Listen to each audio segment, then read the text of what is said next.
Sasampulagan po ay Ignorante Alcoy. Sana po ay kaibigan ninyong lahat.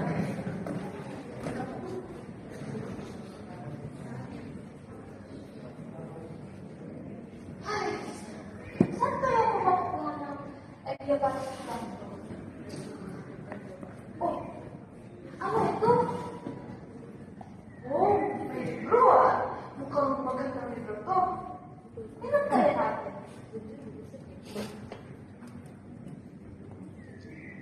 Ignorante Laura. Ano man na naman ito?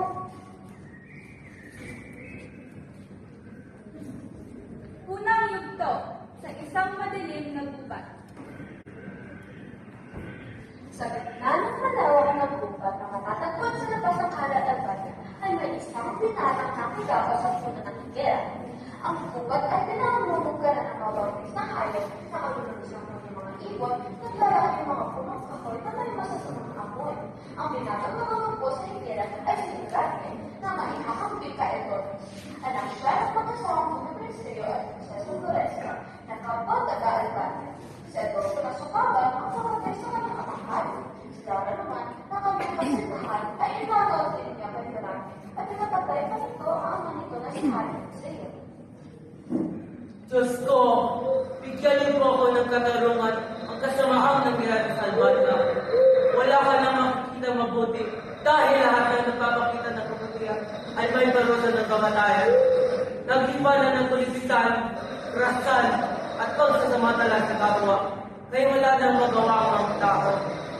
Kakagawa lahat nito ni Godel Togo dahil sa paghangat at pagpapagirihan sa Albania. Ano naging malupit sa atin ang kabalaran? Nasaan ang katarungan? Nisa wala man dumangan sa akin. Nasaan na Laura ang iyong mga sumpa? Nasaan ang iyong mga pangako? Sa akong taksil! Bakit kayo ipagpapasan ka kay Adolfo? Biglang nagabalik sa kumita ng pinaka, ilang bahagi at lipas.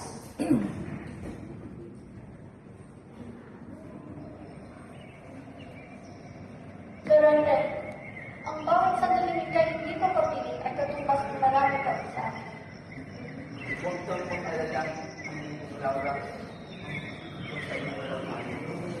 Durante, ito ang bulak yan at pinapasilang niya. Maraming salamat. Ihahalik ko na isang nagagadahan ng mga maslak ito. Durante, ito ang piskata mo. Itago mo yan para sa iyong pagkikin. Huwag kang mag-alala ang Laura. Huwag kang makalipot tayo walang panig. Nagkataon naman sa kundang naon ay napatagpo siya na isang bola na nag-apertan na ang namit agenda na dahil sa sama ng loob sa kanyang ama ay ito sa pagkapag-ako sa kanyang pag-ibig ng kanyang kasintahan ay umilis sa sariling bayan. Derita! Bakit po ako itinatuloy sa aking ama? Pwede namin dapat pwede kumagaw. So yung mga pagkakagala. Tapos ng ating pagpahala. Gusto tuloy lang po mapatak ang bawat sandaling natitira. Kapag kay piling ko. Siguro nga paalam na sa balik ang iniwan kang sa aking puso. Habang sa trate ay nakatapos pa rin sa higera ay may dalawang ngayon na sa pagkita mo pa lamang ay parang kakainin na nila. Ang dalawang ngayon na ito ay nasa harap ng Ignorante. Buti na lamang ay nang sumating si Alara. Akala niya ito ang katapusan niya. Dahil sa Ignorante, ang hira na ito sa kung mama ako po ay ipag-anapis. Inalalayan ni Alara si Ignorante. Laura! Hiliw kong Laura. Kay Samuro, sino ka? Hindi ako makapaniwang isang moro ay magliligtas sa akin. Oo nga! Isa akong moro. Isa akong sa tandamit din. Huwag kang matakot. Ika'y aking alagaan mo na. Nagsikat mo sa iyong panananan na ika'y taga-Albania. Ako naman ay isang Persano. Kahit ang bayan niyo, kaaway ng aking bayan. Ay tinutuloy kita katoto. Maraming salamat sa pagligtas mo sa buhay ko. Kung hindi mo ako iniligtas, ay malamang ako'y nasulog sa mga alam mo naman, di ba ba ako kung nagbibigay tayo sa sabihin na yung kasama sana? Ikaw mo na ba sa aking at Tama kitang aalalain.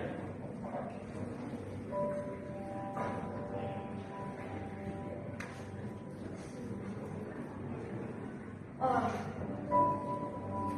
hindi ka natulog? Oo, para mabansin ang ito na ito. Maraming mapapagin sa kayo. Maraming salamat. Isa ka bang mabuting kaibigan? Paano kita mapapasalamatan? Magtiwala ka sa akin. Wala naman wala sa man kung paano kayo na ito. Isasalaysay ko sa iyo ang aking buhay mula sa aking kamasusan. Ako si Florante, taga Albania. Ako'y anak ni Jesus Cristo at Prinsesa Fresca. Pangalawang yugto, ang buhay ni Florante. Noong mas pa lamang si Florante, naging masayang siyang bata. Mahilig siyang pambalaso ng mga ibon sa kagubatan. At umakyat ng mga puno bilang kanyang libangan na minsan isang araw, nakita siya ng kanyang mahal na ina.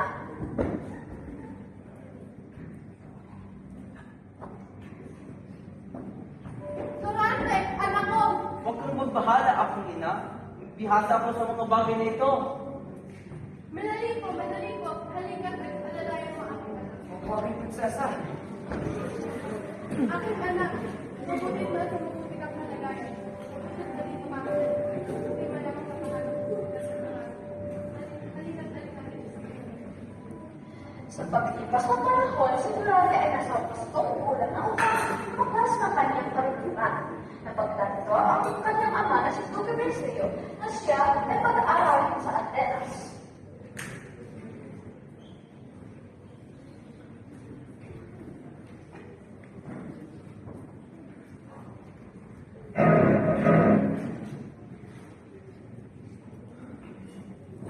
Florante, kailangan mo mag-aaral sa akin at kaya ng kaalaman. Hindi maaaring mag-aral si Florante sa Atenas. Ayoko siyang mawala sa aking piling. Paano po ang aking ina? Batid ko ang pagmamahal na iloob ng iyong ina. Subalit kung tayo patatangay ng malungkutan sa ng ating pagdadayo ay hindi mo matatagpuan ang pagkutipay. Ang kapangyarihan ng lupa ay dapat nating pawalang pakiluhan.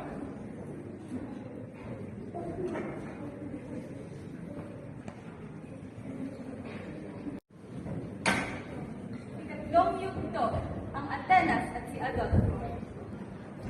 11 gulang si Florante nang pumasok sa Atenas. Si Antenor ang kanyang guro. Naging kapag-aral niya si Adolfo na anak ni Conte Sileto. Huwaran si Adolfo sa papaitan ng klase. Ngunit sila ay hindi naging malapit sa isa't isa. Pagkaraan ng 6 na taon ay natuto si Florante ng astrolohiya, matematika at filosofiya. Ang ating paaralan ay magkakaroon ng pagsasatulang hamon sa buhay ni Reyna Yucatan. Florante, pagkalagyan ako sa ang gagapanan mo, katabuhan naman ni Reyna Yucatan ang gagapanan ni Leonardo. Patuloy ang kanilang paghahanda at ay masaya maliban na Adolfo. Ang dami sa chocolates. Ngunit mabilis ito natin. Ang araw nito. Ikaw ang pagpapagpunan ko. Isang araw bago pasimulan ang magtatanghal, sa Adolfo ay hindi na ang ito. Laging sumasaisip niya ang ating kapatid na Florante. Magiging ka na mga bukas. At nang dumating na ang pagtatanghal nila, ipinakilala ang pangunahing tauhan ng kasaysayan, si Florante.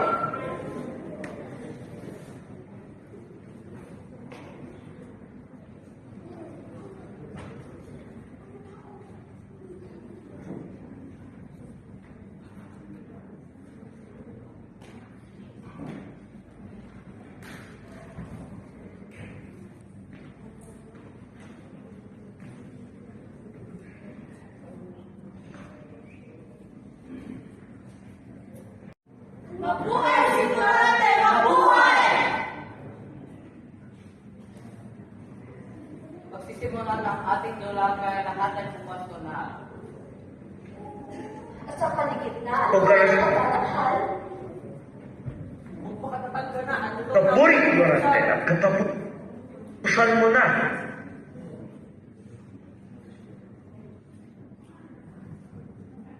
At sa kalagitnaan ng kanilang pagtatakal,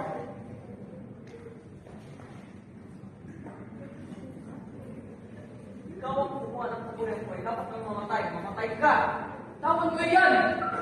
Ano ang nangyayari dito? Sa kang baliw ang tolpo. Bakit Adolfo? Anong sinagdang ka mong patiin ang iyong kababayan? Kailangan mamatay siya pagkat siya ang kumuha ng karangalan ko.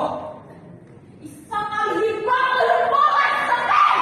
Patay si Adolfo! Patay ako!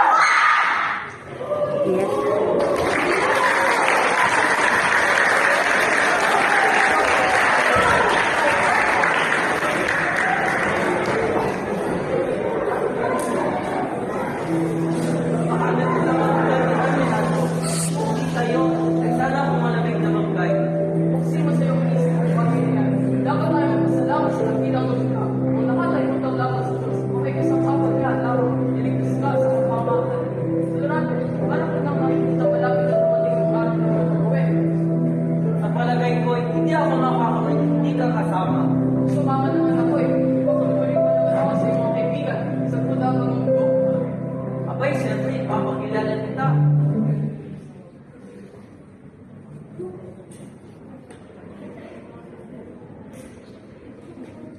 Ika-apat na yugto, ang pagbalik ni Florante.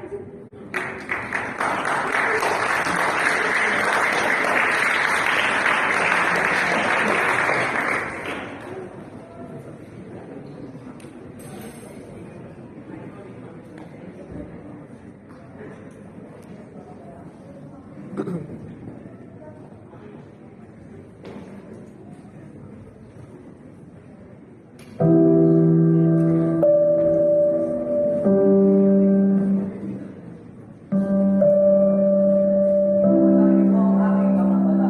Kaya kung sulat ka nila yung tubig kasi na kalbaga, maaari kayo marami.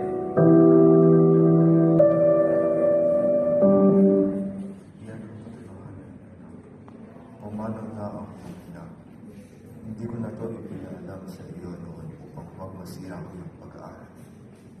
Ang iyong ama. Wala na akong mahal kong ina, umahapangin langit.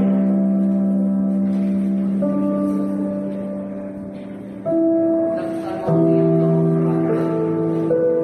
Nakikirami ako sa pupuntan mo. Napatingin sa malayo sa tularo, na wala ay nagkaganaw na lamang sa kanya. Ina, bakit hindi mo ako hinintay? Hindi ba sinabi ko sa'yo, ako'y magbabalik upang manugal ka ng aking tagumpay? Huwag masyadong malungkot sa natin. Hindi na ako sunog sa iyong katupan ng panahon. Salamat sa iyong paalala na sa aking dakilang kaibigan.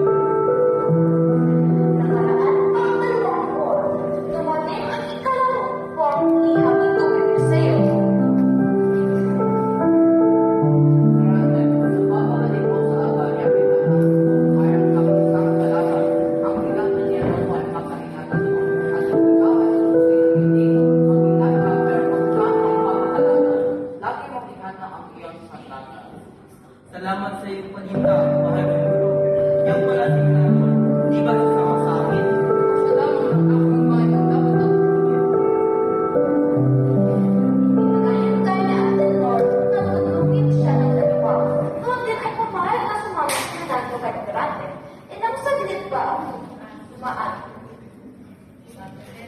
Pagkatapos ng mahabang paglalakbay, sila ay nakarating sa Albario.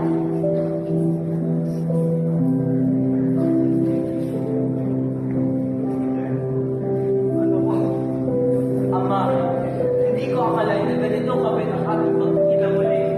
Marante, sinubukan tayo ng tadhana. Marahil nga, Ama. Ama, may gusto po akong ipakilala sa iyo. Siya po ang aking kaibigan, si Minandro. Ang aking kaibigan ay hanggang mag-ikot sa inyo.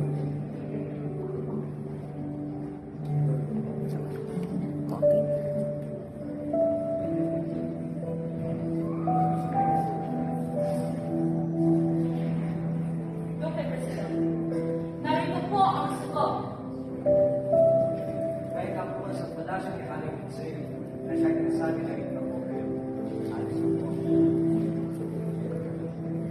Ano ang sabi, ama ko? Ito'y galing sa iyong unang nakasamula ko sa katola. Kailangan niya ang tulong ni Haring Eusebia. Nakupkup ng mga kalabang moro ang Crotona sa pamumuno ng kilabot na si General. Ay, nila ako sa mali? Anong pasyon niyo, mahal na Diyos?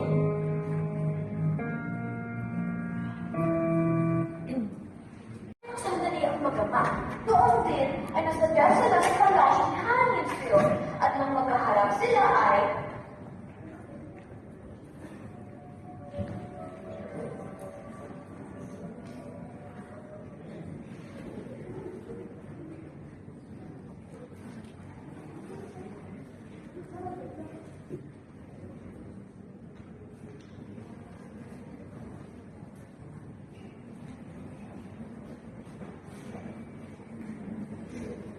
Buti nagsasagal sa akin. Ito na inangayon lang ng ating gulo. O dubi, sino ang binatag kasama ko? Siya sa ito ay siyang sukha ng internet. Aking napangarap na sabi sa iyo, aking iisip ng Roseo. Siya ay aking buntong anak, naralasing lang mula sa atin.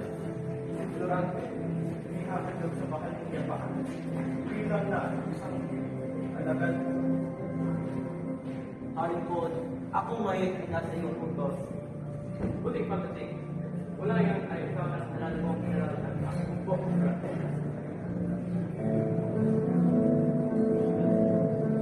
narito pala tayo, mahal ko.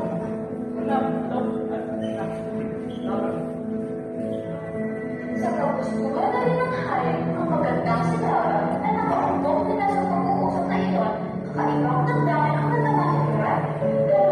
Pero pito at pito ibang salita si Durante at maging sumasadyag sa kagandahan ni Laura at pinigil sa kanya ay gayon din ang nagalaman ni Laura.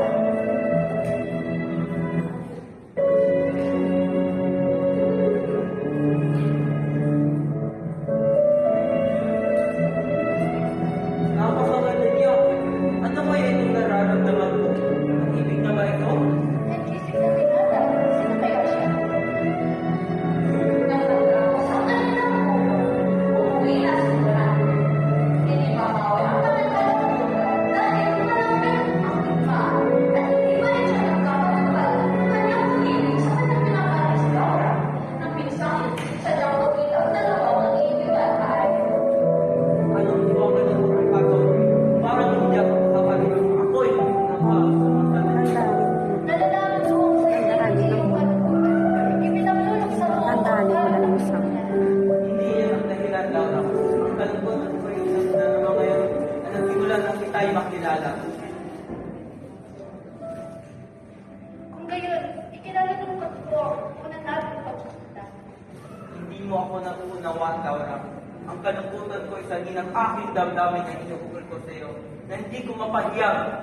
Subalit sa pagkakataon ko, kamamatay ko, hindi mo mapatid na ikaw ang aking iniibig. Laura, iniibig kita. At kung hindi ka labisan, ay nais mo bago ako mo. Bigyan mo ako ng tiwala kung sinabi mo. Hindi ko nais na naging kapag ng pagkakita. Dahil ligaya ko, sapat na ang malaman, mga lawanyan upang sabihin ako ang pinakapala sa daigdig. Durante, lumakad ka na at umaasa ka sa tubayan ng aking mga dalangin. Ang pag-ibig ang siyang magsusaligan ng aking tagumpay. Akala ko. Yan pa, maraming kinikita. Kaanin na yugto ang digmaan.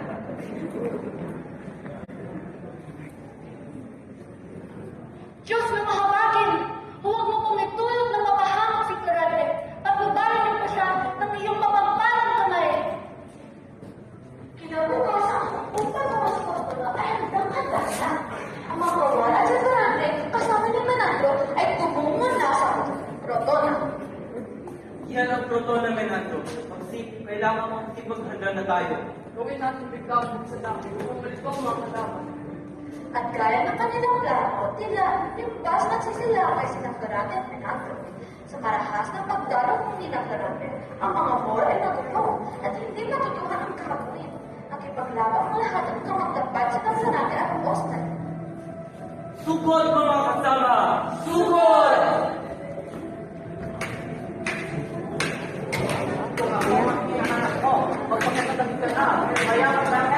Ito ba lang sinasabi ko sa'yo? At susubukan mo ngayon ang tapang mo. Ito ang nagbabagay sa'yo. Ito ang makas mo. Mali! Nagsitaas ang iba. Nagtagumpay tayo, Florante. Isang kilabot na girero, Florante. Nagkapin mo ang balkog na general ng mga Moro. Mabuhay! Mabuhay ang tagapagligtas! Remove na. Magbabalik sa Albania. Oo.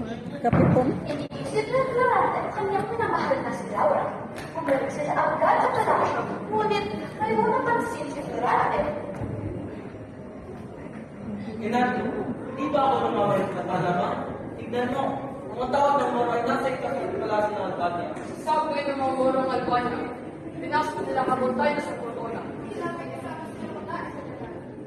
Di ko malinaw. Diyos ko! Sigaw na! Sila naman, Florante. Mamamatay kayo lahat sa ginawa niyo! Laban na naman yung sword.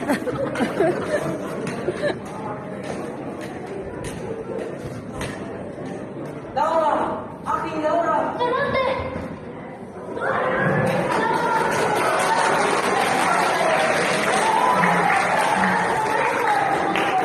Ang aking mga alindog na Kristyo ay kasalukuyan na mabulog. Huwag kang mag-alala. Ngayon din ay lulusog tayo ngayon. Mga Moro, mga kawan, mga kaibigan, tayo lulusog ngayon. Pagpupuin mga Moro, lumusog na tayo. Walang nakasaan ng paman ang mga haglang sa kanila. Ang mga away ay di anak ng salo. Kabi-kabi na ang mga bangkay ng Moro. At pagkatapos rito'y, agad-agad nilang pinasok ang palasyo upang ilabas ang pilit na hayaan nga. Ama, haring sa'yo, nasaktan mo ba kayo? Durante? Anak ko? Maayos naman kami ng hari. Dapat niyo ang buhay. Hindi ako nakamaligrangin ng general sa puso ko. Ikaw ka ang manligman at bahala sa aking managinip. Subalit, may isang itinagawa si Adolfo.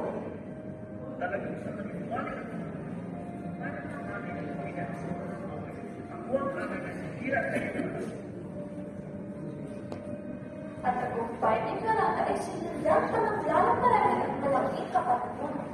Labing pitong kahiran ang umalang at sumuko sa kanyang katapangan. Ilang buwan ang lumipas, muli sinalakay ang Albania. Pumasok ang mga Turko sa pamumuno ni General Hiraki. At sa kahuli-hulihan ay nanalo sila laban sa mga mapangamang nilalang na sa kaharian ng Etoyo. Sinagurante, pagkatapos ng laban ay tumanting na liham galing kay Museo. Ikawalong yugto, ang taksil.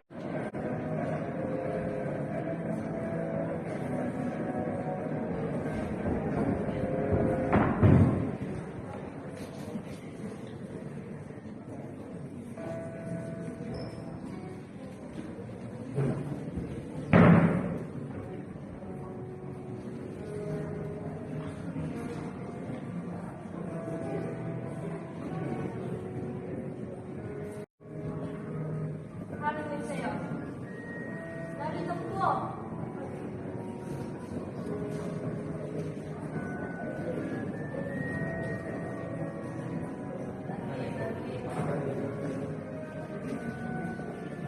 General, narito po ang liham galing kay Harinig sa'yo.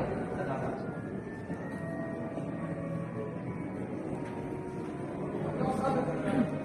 Pinabuhay na ako sa Albania, iwan ko raw sa iyo. Paalam mo naman ako, akalisin mo na ako sa Albania. Nakakapagod naman yata. Ibig sa mga ubo. Nakarating na si Durante sa Albania, ngunit Ano? Anong ibig sabihin nito? Hindi niyo ba ako kilala? Ikinalulungkot po namin, General, subalit ka nung pinagutos sa amin ng hari. At sa laki ng kanyang pagkamangha ay ikinulong siya sa isang matirik na bilangguan at dito niya napatid na. Magandang gabi. Ako sa banging kwarto. Maganda ba? Atulfo, bakit nasi ang sentro ko na? Taksit ka! Paano mo nagawa yan sa sarili mong bayan? Asan ang hari at ang aking ama? Kawawa ka naman ang naghulog ka sa akin. Alam mo naman ang pinugutan ko lang naman ang iyong mga at ang mga hari dahil hindi ko sila nararapat sa albanyo kung walang utang. Pagbabayan nito ko ng mahal, Adolfo. Hindi ko lubos na maisip. Paano naging kaya ang isang duwa? Pagkalipas na 12 oras, ay inilabas siya sa piligtan. Subalit,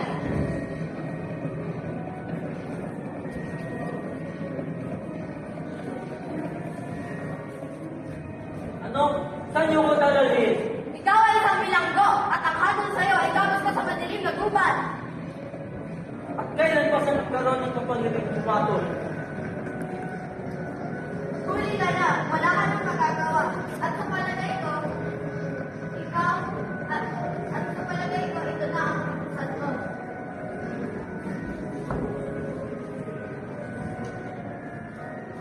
lipas ang mga ba, naging halos mamalayan ng debate. Isang pikit na hindi makatulog. Sa kabila ng naghihinang katawan, ay pinilit pa rin makatakas. Subalit, wala siyang magawa. Samantala, sa kabilang panig, isang ginero ang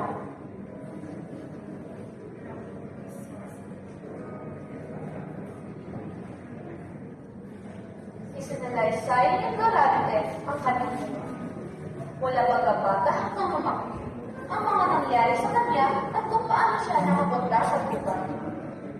At sa tuwing maalala ko si Laura, ay halos mawala ako ng diwa. Sunod pala ang pinagkaalat ng buhay. Isinalaysay ni Alarin ang ilang bahagi ng kanyang kakapagkaturan. Pati na rin ang dahilan ng alitan nilang mag-ama. Pagkasalat ko, dapat ako nagsisigurad sa kanya. Dahil hindi ko alam, na siya pala ang mga ang ng Zayda. Magbalik ko galing sa Sangyera. Ako nilong ng aking ama. Nalayan niya ako, subal na ako maaaring tumaling sa Berta. Pati ako'y pamatin. Samantala, sa kabilang banda sa Estonia,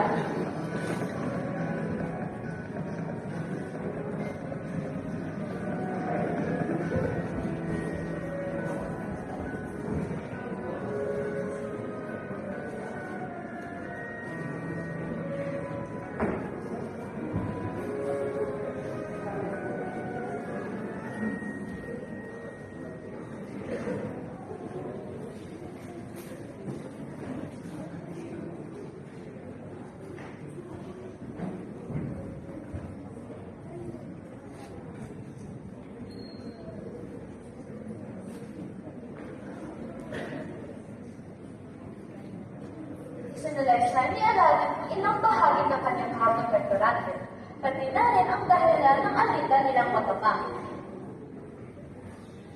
Pagsalan ko dapat ang aking mga secret at Zayda. Ngunit ang hindi ko alam, na siya pala ang aking mga Zayda. Pabalik ko galing sa Sangyera. Ako'y tulong ng aking ama. Nalayan niya ako, subalit ang sinama na ako maaaring bumalik sa Berta kundi ako'y pumatay. Samantala, sa kabilang banda sa Estonia,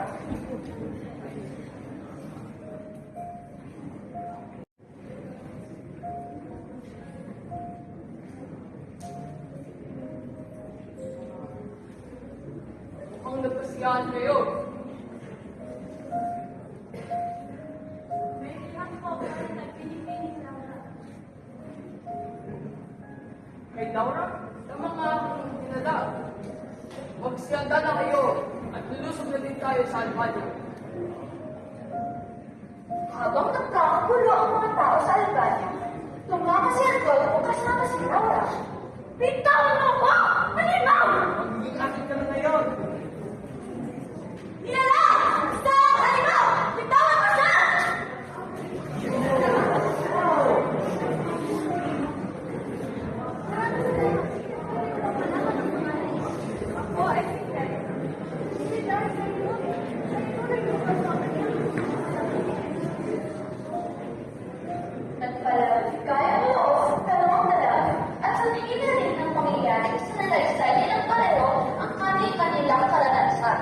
Bago ang pagkakataong iyon,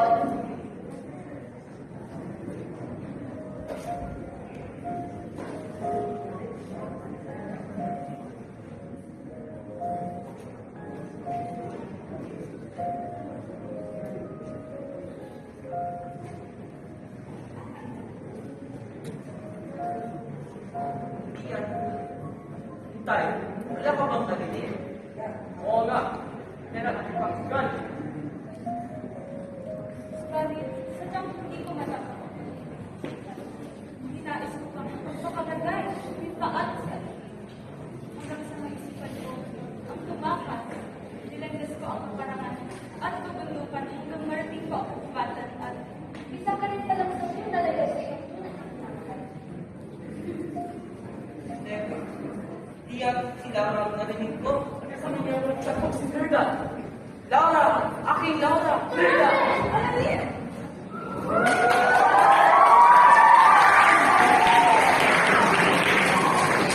Wala ko sila ng kanilang hawak sa kanilang muling paglalagpo at ang magawag na gubat na iyon ay naging paraiso.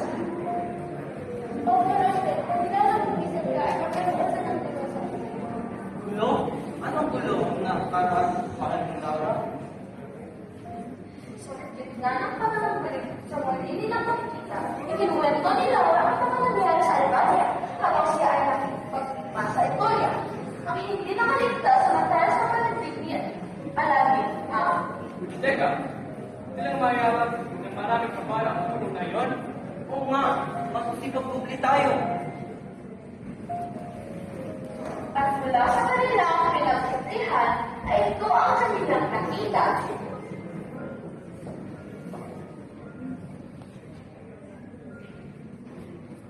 Durante, ang kaibigan ko Durante. Ang akala ko ay di na tayo magkikita. Nenadro? Nenadro! Salamat! Salamat sa pagdating niyo. Pagkaalis mo ay isang sulat tinanggap ko kay Laura. Yun yung nabalik na kay Adolfo. Kasalukuyan akong itinatakas sa parasyon. Ang itakas ako dahil hindi ako sa buhay. At ito ako nakita ni Clarita na siyang nagligtas sa akin. Ang ganda naman ng pagkakataon ngayon mula naliligalig sa Agbayang Albania. At bilisan nila ang magsunod na kampanya nila upang pagbalik sa Albania. Kaya na lamang ang kanilang pagkalagay. Nang matanaw na nila ang Albania, at di magkapag-araw ang dalawang puso ay pinagtali ng Durante at Laura, Alamin at Delita.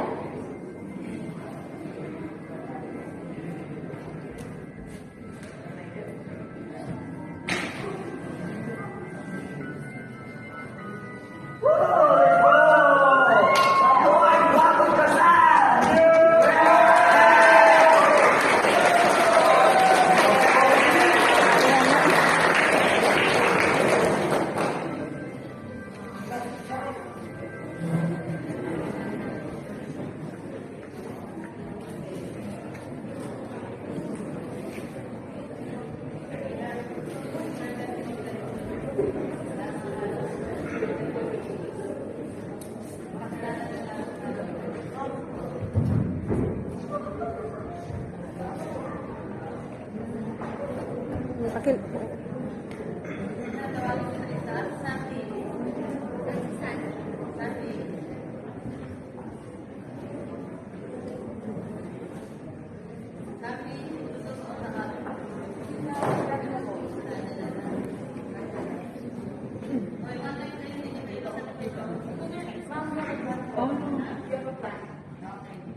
Mga tauhan sa bansang Karatataw.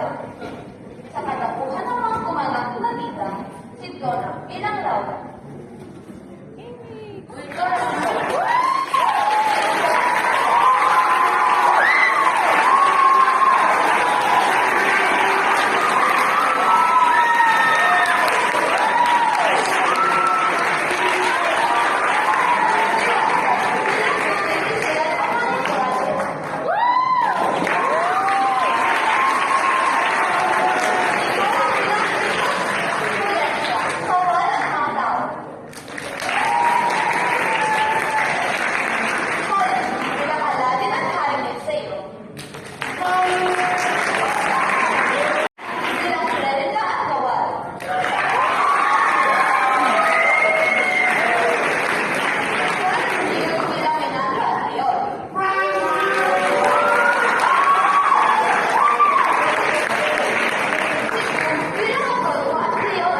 Picturean nyo na sa